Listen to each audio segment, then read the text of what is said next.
I'm so glad you could join me. Today I thought I would share with you some more flies. One of my first videos was me tying a fly, which some of you have seen and some of you have not.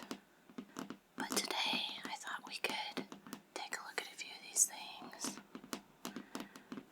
But I also wanted to read maybe a story or two from this book,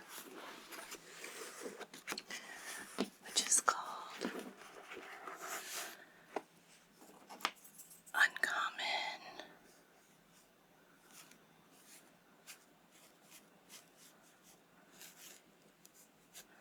Waters.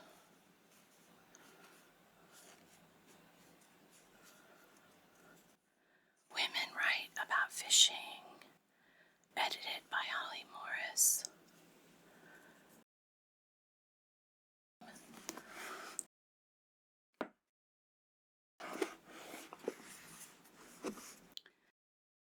So we have a preface by Margot Page, the editor of American Fly Fisher. And inside we have this lovely drawing of a tree at the edge of the water. Smaller trees back here. The canoe pulled up and the oar inside. A couple of rods and reels leaning on rocks right here. But mostly this is a storybook full of essays. The copyright is from 1991 by Holly Morris, who put together all of these lovely essays. There's a preface by Margot Page, introduction by Holly Morris. Then we have authors, a few names that you might know. There's a Hemingway, a Woolf, Margaret Atwood,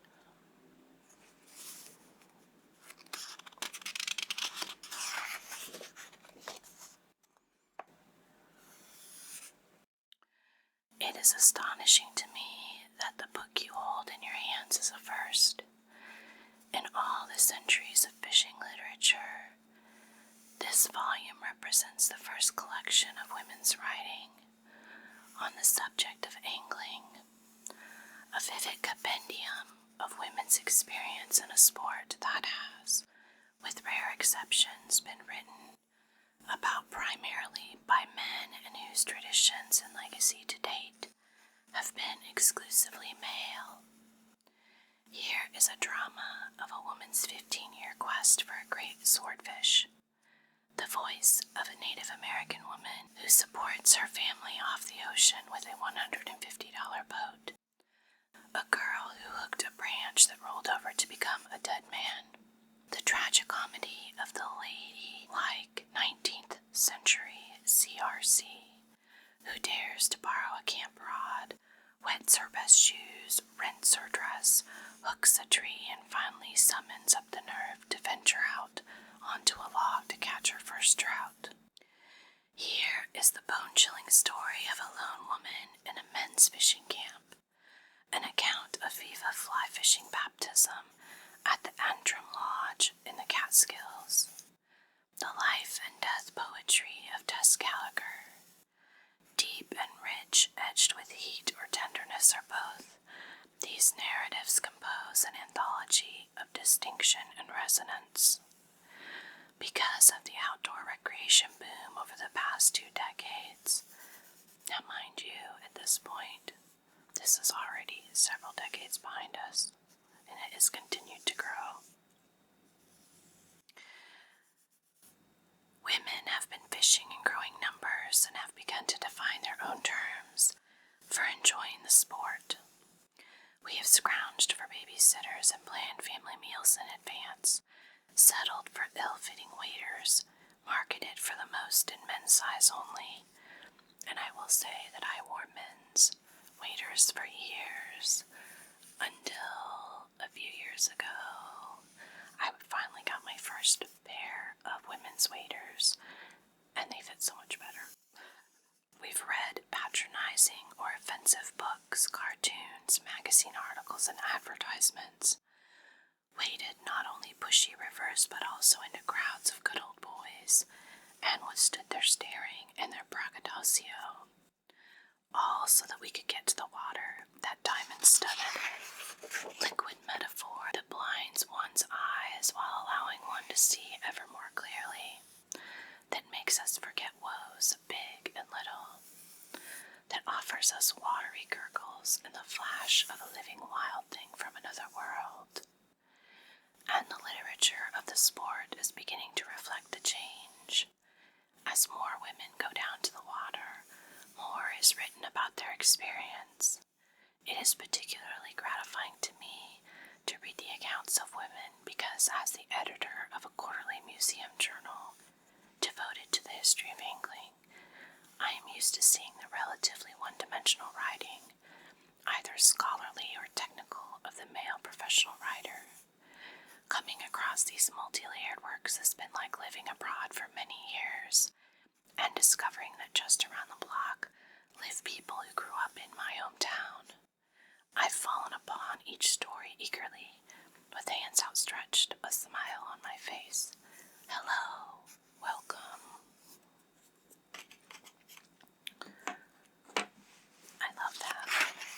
This book really made a difference for me because I have also been in the male-dominated industry for a while, and reading this book made me feel a little bit better. Because it can be very hard for women trying to just be at peace and enjoy nature without being told how we're doing it wrong. And that's not every person. It's not every man. It's not everyone's experience. But I've experienced it. So I thought we could just take a look at a couple of these flies. I'm going to go ahead and zoom in so we can see them a little better. This first one is a glass minnow. Take it off of this paper so we can look at it a little better.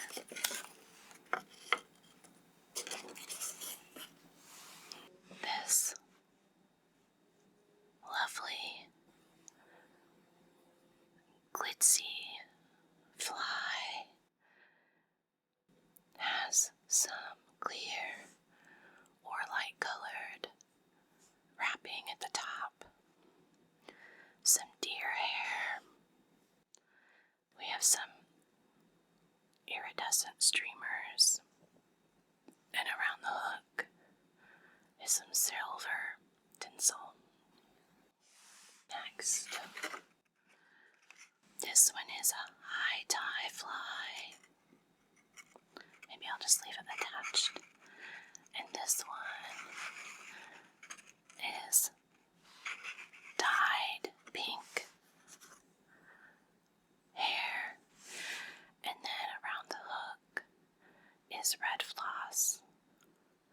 So it's really a rather simple but likely effective fly. There are many fish that love bright pink things.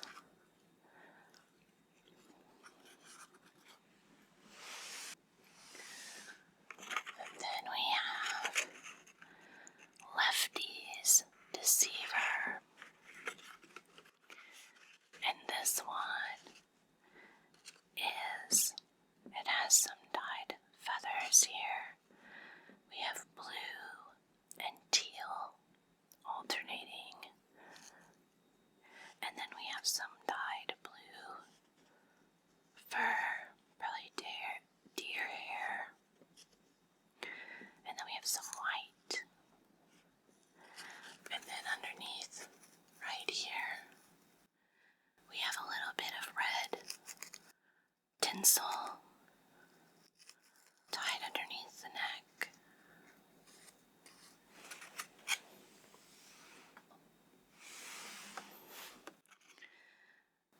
one is a cockroach,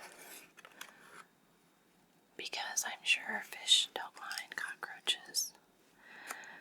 This one has some cream-colored feathers and gold ribbed tinsel, and then some hackle feathers towards the neck with black floss finishing it. Alright, let's read a story. Here we are. Casting in the Fog, Reflections on a Fishing Sister by Mary Ellis. Over here is a lovely drawing. I believe it might be a crappie.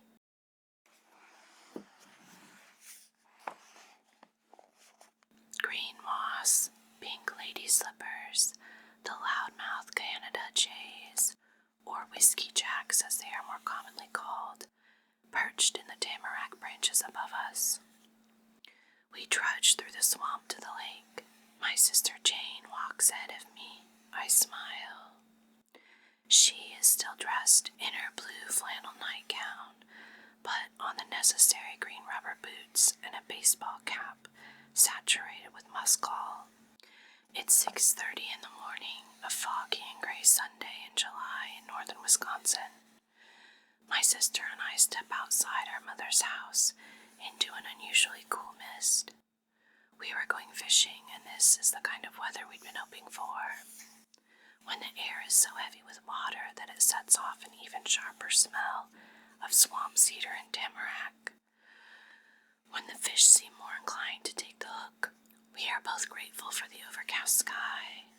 It releases our eyes from the glare of the sun, allowing us to look comfortably at everything. Green moss, pink lady slippers, the loudmouth Canada jays, or whiskey jacks as they're more commonly called, perched in the tamarack branches above us. We trudge through the swamp to the lake. My sister Jane walks ahead of me. I smile. She's still dressed in her blue flannel nightgown, but has on the necessary green rubber boots and a baseball cap saturated with muskol. She carries a Browning graphite rod with a Shimano quick-release reel and a carton full of worms. I carry my first of the morning cup of coffee. Despite the squishing of bog under our boots, we try to be as quiet as possible because of a pair of loons that live on the lake. We reach what could be called a dock, an old, slowly rotting barn door sunk into the vegetative bedding of the swamp. I park myself off to the side on a half-submerged log the swamp is also slowly reclaiming, and watch as my sister walks further down the bog shore.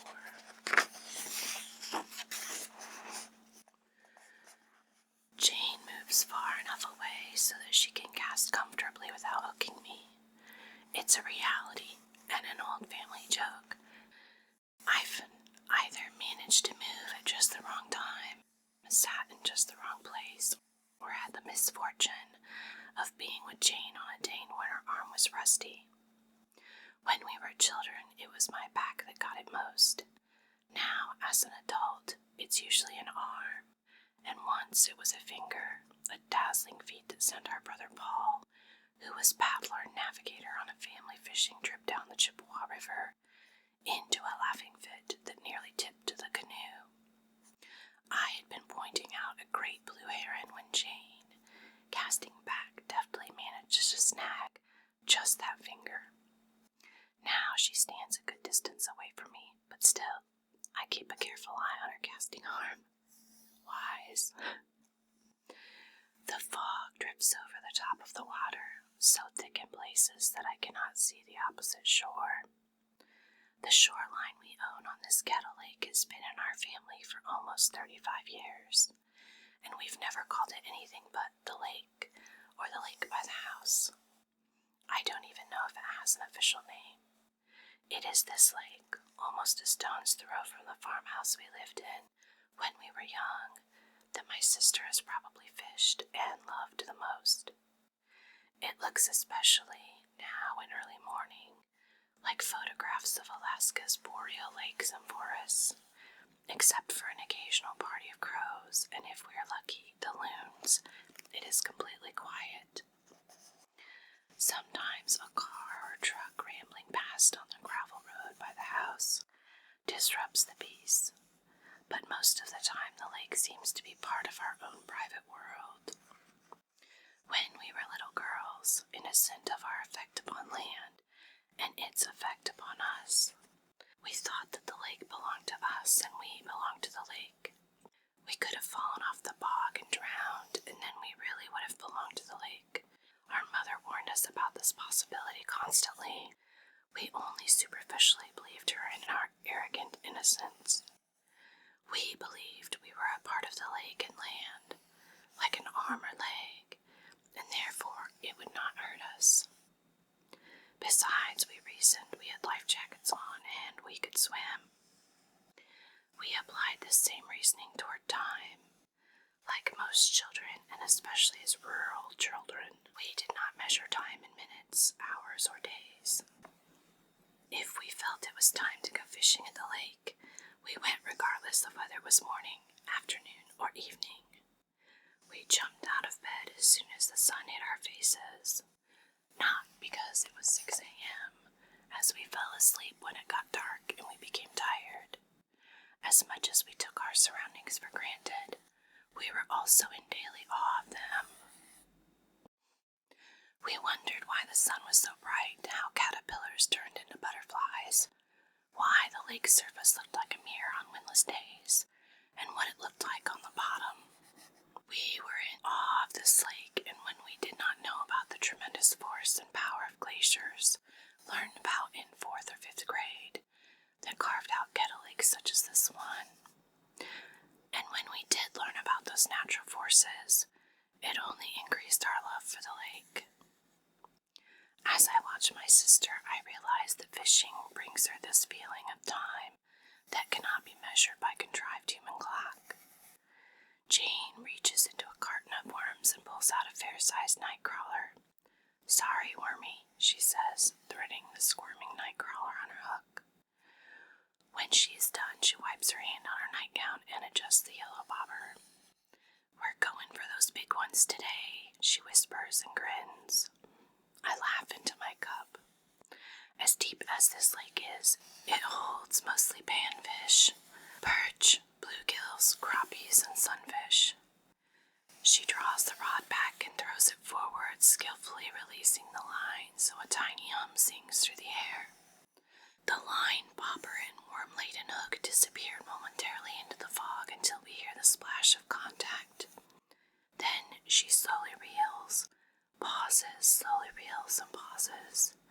She stands with her weight mostly on one leg and watches, almost stares with Buddhist-like devotion at the very faint yellow outline of the bobber. Except for being an adult, my sister still strongly resembles the child she used to be. She was a teddy bear kind of kid, incredibly good-natured and cuddly, trusting and patient. She crawled out of bed this morning the same way she did when she was 4, with that doughy, brown-eyed happiness that said, "Fishin'." Her reddish-brown hair is very short and neatly caps her head.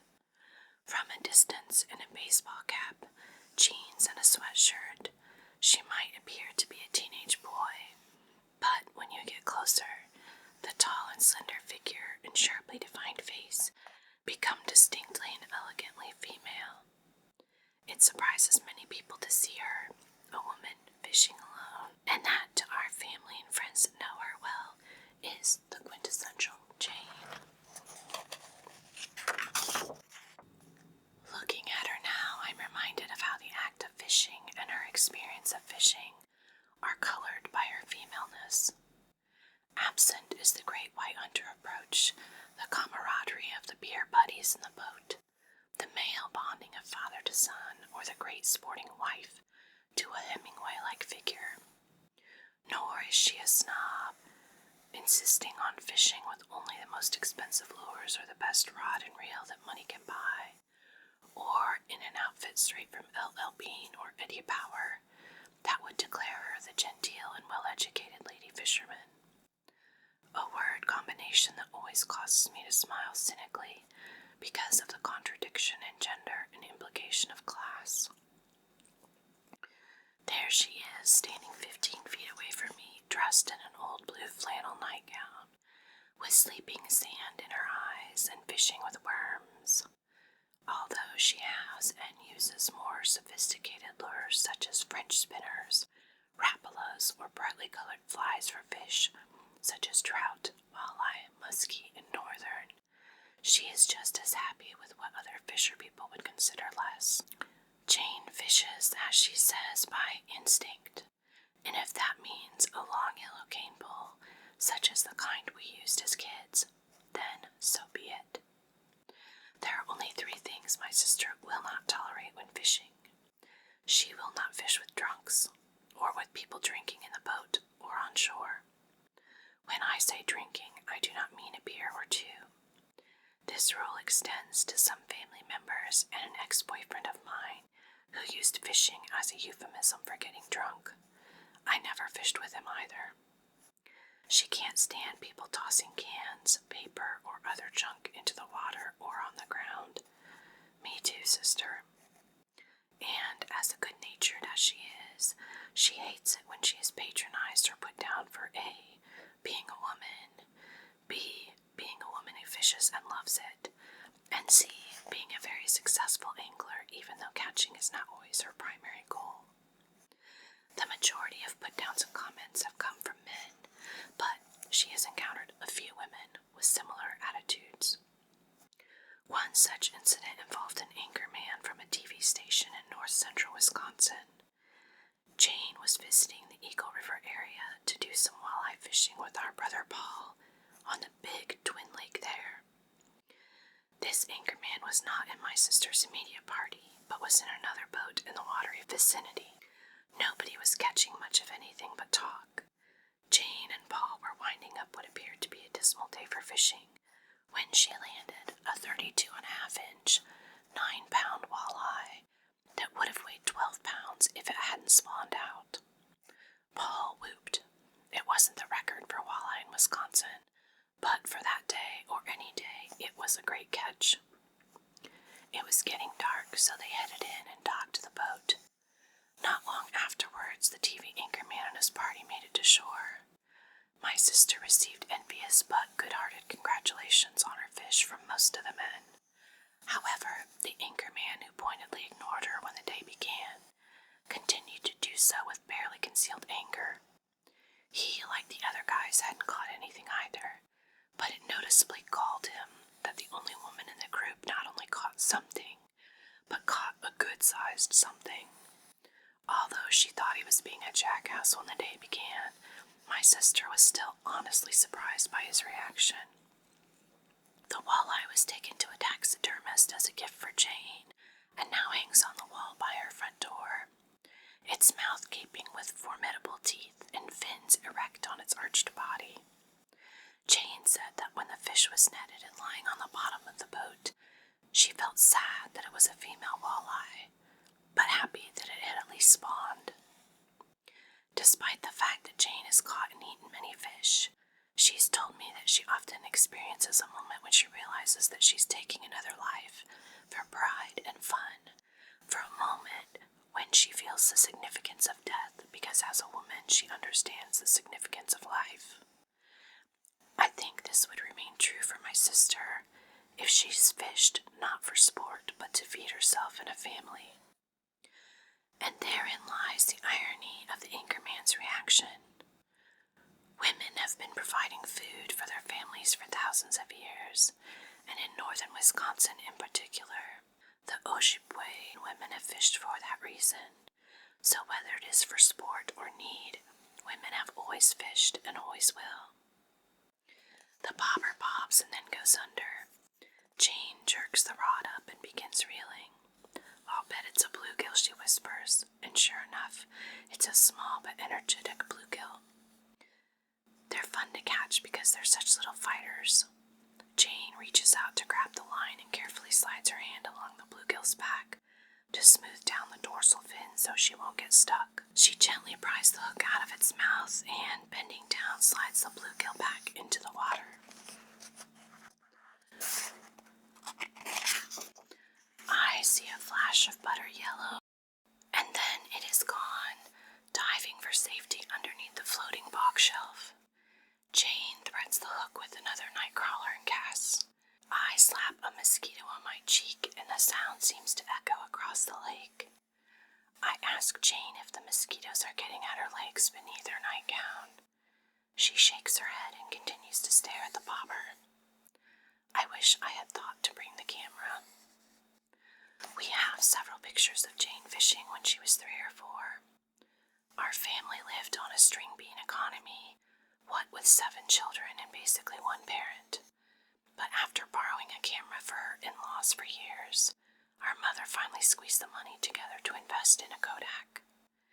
In a couple of these photographs, Jane is wearing a woman's one-piece orange swimsuit, minus those torpedo-like padded bra cups, the crotch of which is hanging around her ankles, the scooped neckline framing her navel. Over this engaging outfit, she has on an orange life jacket, mandatory in our family if we were by the lake or the smaller pond close to the house. Very wise.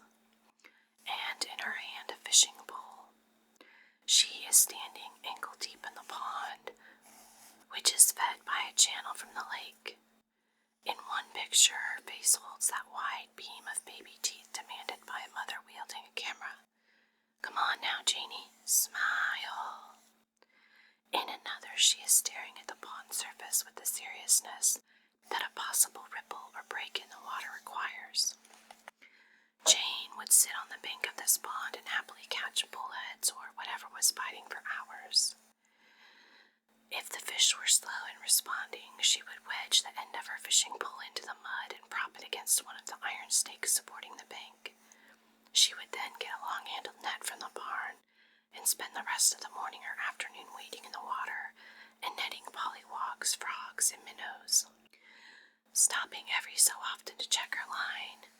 She was an easy child to watch. The fishing pole, worms, the pond enabled our mother, with a glance out the kitchen window, to keep track of her youngest daughter. It was considered cute and novel that a little girl loved to fish so much, and Jane drew patronizing smiles from visitors, relatives, and the like.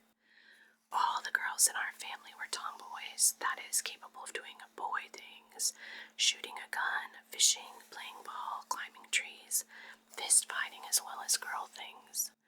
Playing with dolls, playing house, learning to bake, wearing dresses when the occasion demanded it. But the unspoken assumption, as it was with Jane's fishing, was, they'll grow out of it.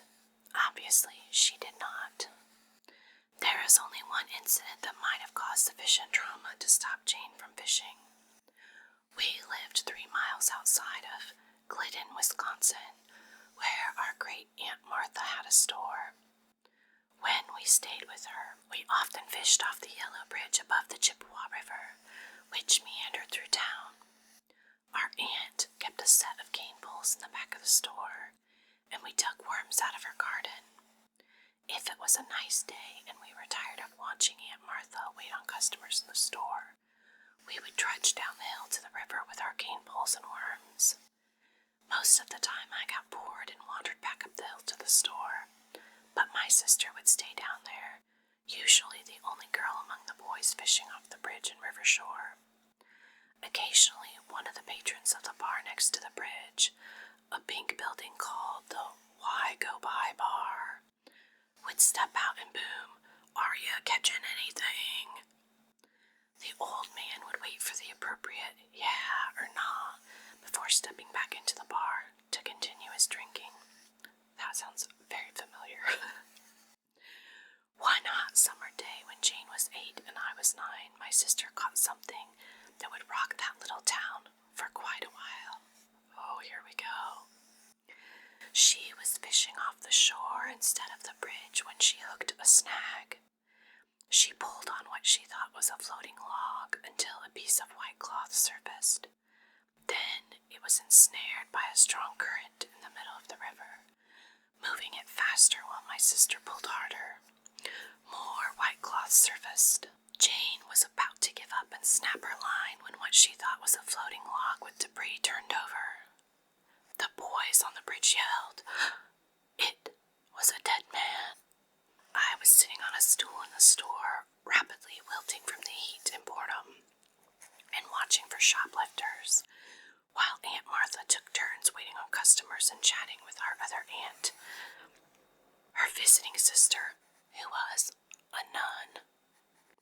Her religious name was Sister Mary Alexander, but we called her Aunt Mattie for short.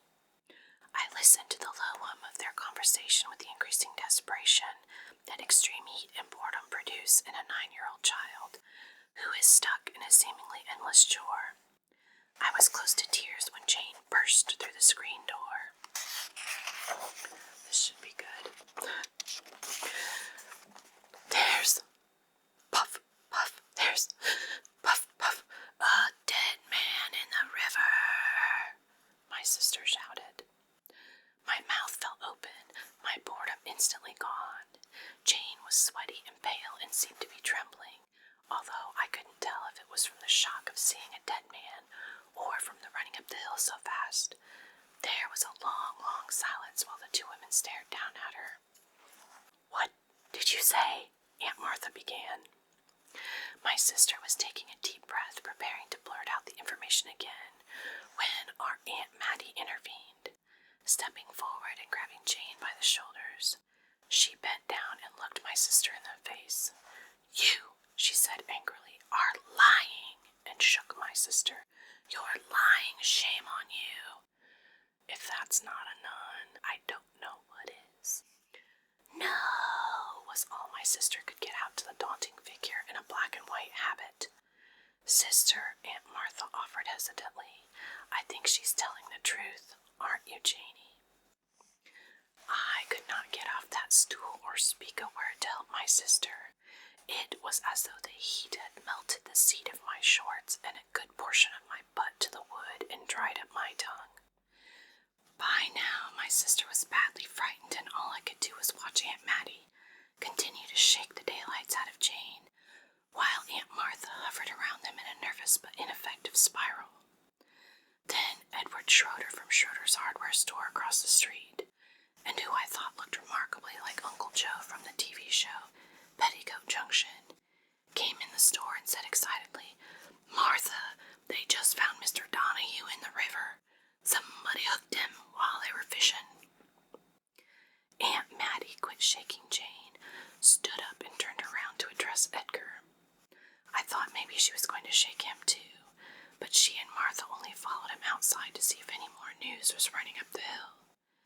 I finally found the energy to slide off the stool and walk over to my bewildered and forgotten sister, who proceeded to tell me the details of how she hooked him.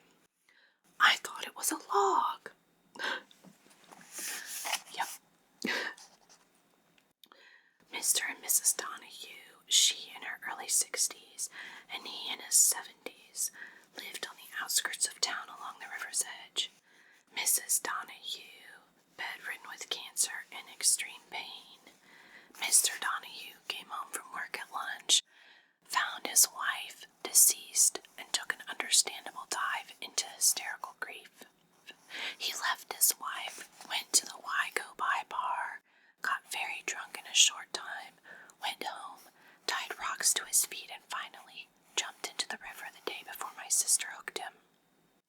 It had been a very hot summer, and the Chippewa River is not as deep through town as it is in the bottomlands outside of town. The combination of shallow and warm water caused Mr. Donahue's body to blow quickly and rise toward the surface, making it easier for a little girl with a cane pole to snag him. It was the talk of town for weeks. Aunt Mattie didn't apologize to Jane for doubting her. I listened to my sister's nightmares. I slept on the top bunk and she on the bottom, and we didn't fish the river in town for quite a while after that. How incredibly sad. And I'm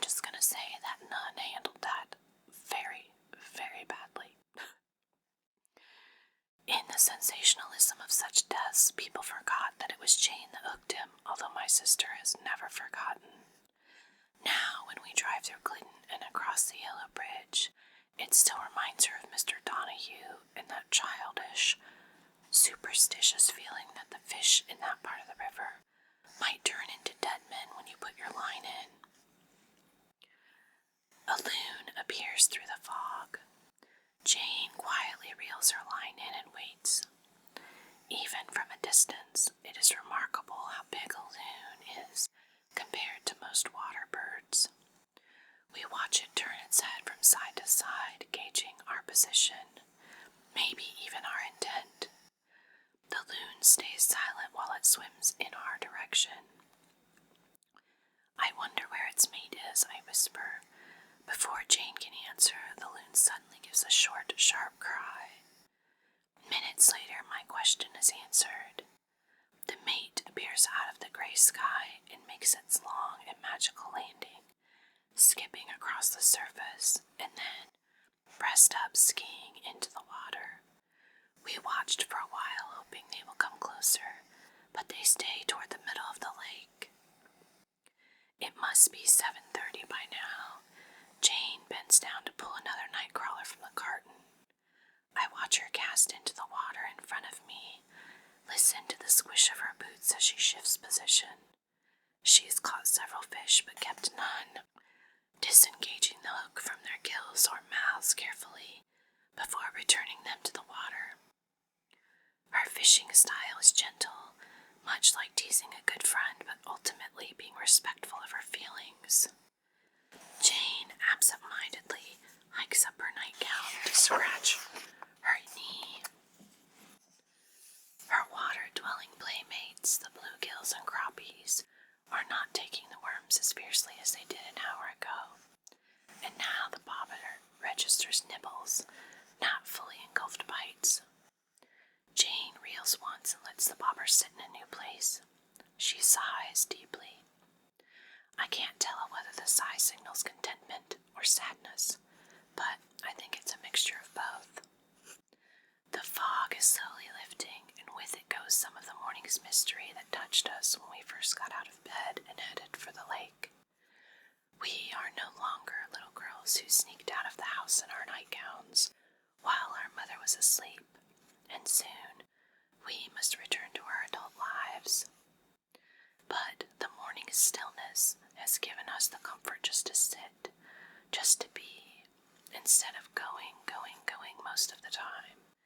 It allows us to be sisters in the way we were years ago, when the blood connection between us was so strong we never had to think about it. Jane, for years, was my closest playmate. Her fishing was a variation of something I did, what we did together and what we learned and became in our private rural world. It was not a sport, it was not a whimsy. It was putting a line in the water to see another part of ourselves, scales and all. And unlike hunting, you can catch a fish and not kill it if you choose to. I laughed to myself on this last thought. It is no doubt preferable to some men to have women fish rather than hunt. A woman with a fishing pole is less threatening than a woman with a gun. Are you getting tired? Jane asks. I shake my head even though it's true. I am a little tired. The white blanket of fog over the water has thinned in places, and I can see the opposite shore rimmed with tamaracks. Jane grins at me and adjusts her cap before reaching down for another nightcrawler. The loons give off their peculiar laughing cry, and we listen as their voices trail off. Jane threads the worm on the hook. Then her right arm gracefully arches behind her, poised like a messenger bearing gifts of food. She swings it forward, and I watch as my sister casts into the fog. That was a very interesting, sweet story about sisters and fishing.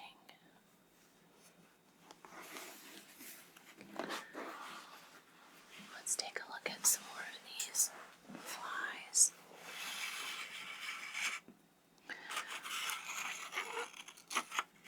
This one is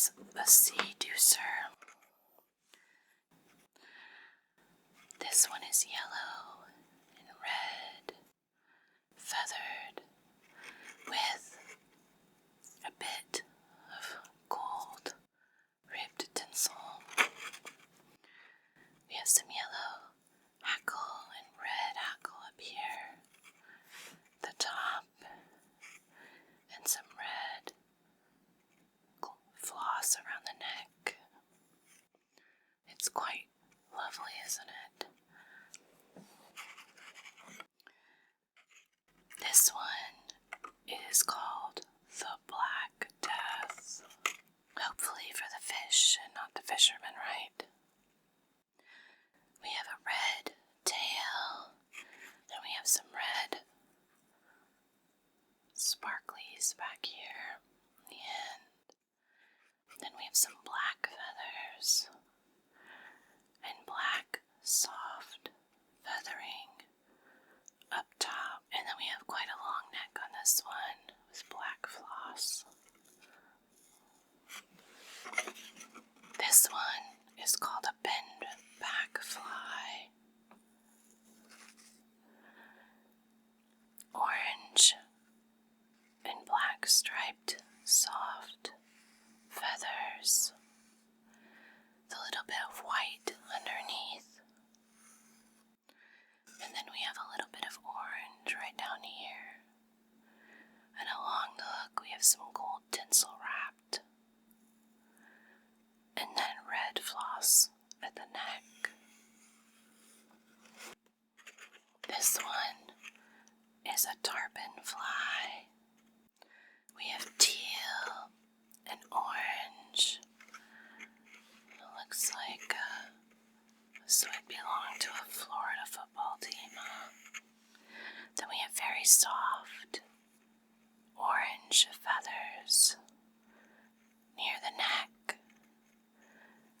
At the neck we have some red floss tied quite high. This one is called Surf Candy.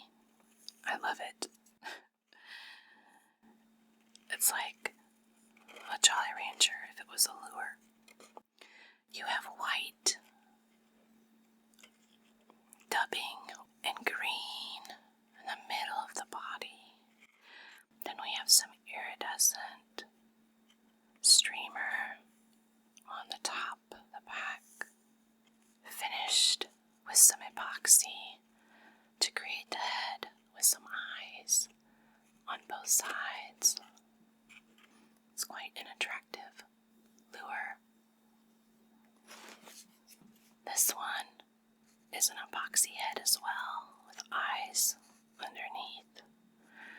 We have some olive dyed deer hair on the back, some iridescent ribbed streamers, and then we have some regular streamers in the middle, and white deer hair along the bottom. Quite an attractive little thing. Let me know if you enjoyed looking at the flies so we can look at more. And if you enjoyed listening to that story about Jane, the fisherwoman, it was very sweet.